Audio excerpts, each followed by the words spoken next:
बेटी,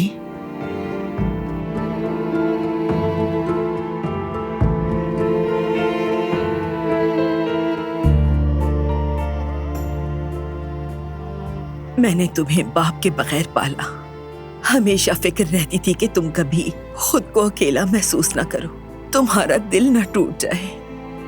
अगर कभी तुम्हें उदास देख लेती तो दिल में सोचती कि क्या कमी रह गई जो पूरी ना हो सकी। मैंने बहुत मुश्किलात देखी हैं, मगर हमेशा दुआ की है, या रब मेरी बेटी की जिंदगी खुशियों से भर दे। या रब मेरी गुल को उसकी दिल की मुराद अता फरमा।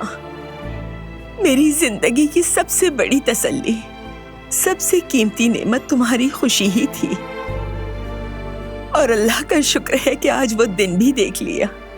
आज की खुशी मेरे लिए दुनिया में सबसे बढ़कर है मेरी जान।